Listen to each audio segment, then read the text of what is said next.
Hi, good day. My name is Baling from BSN3D-LEVINE. In this video, I am going to show you the procedures about the hot Sitz bath. But what is its definition? It is a local application of moist heat in which the buttocks, lower trunk, or pelvic area is immersed in warm water. This is also a procedure whereby patients' perineal area, buttocks, are submerged in warm water. There are 4 objectives. Number 1 is to relieve congestion in the pelvis. Number 2 is to relieve tenesmus or ineffectual and painful straining at stool or in urination. Number 3 is to relieve painful hemorrhoids. Number 4 is to relieve pain following cystoscopy, vaginal hysterectomy, vulvectomy or excision of the vulva, episiotomy during childbirth, and hemorrhoidectomy. Now, let us proceed to the procedures. Step number 1 is to check physician's order for Sitz bath. Step number 2 is to wash your hands because hand hygiene deters the spread of microorganisms.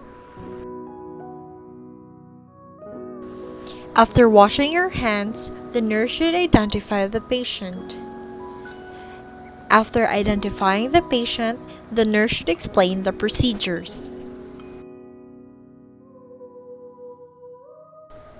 Step number 5 is to make patient void before the procedures. Step number 6 is to gather the equipments. Sitz bath basin fits under the toilet seat.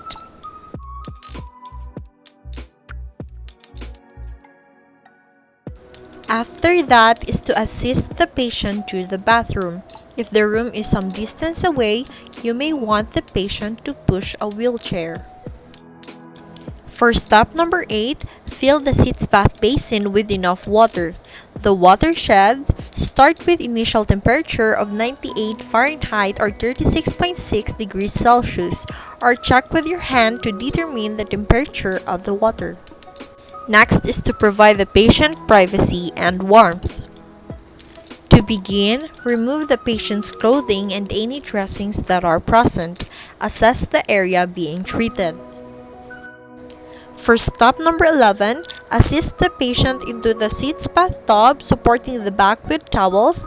Put towel around the shoulder and place a cold compress or ice cap at the back of the neck or on the head. The nurse should also place a hot water bag to the patient's feet. We should always maintain the temperature of the water. We should check the water temperature every now and then.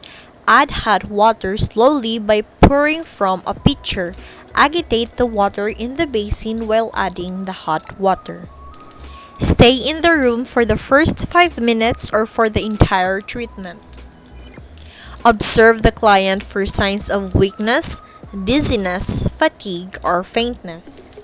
Also, take the patient blood pressure, pulse rate, and respiration if necessary. Discontinue the bath if the patient shows any signs of fainting such as skin pallor, rapid pulse rate, or nausea. Next is to assist the patient out of the tub when the prescribed time has passed. After that is to assist the patient when drying the area if necessary. After drying the area, the nurse should examine the treated area and reapply clean perineal dressing if necessary. After that, the nurse should assist the patient back to the room. After that is to assist the patient to a lying position in bed and instruct the client to remain in bed until the normal circulations returns. And for the last step, after all of the procedures, the nurse should aftercare of all equipment used.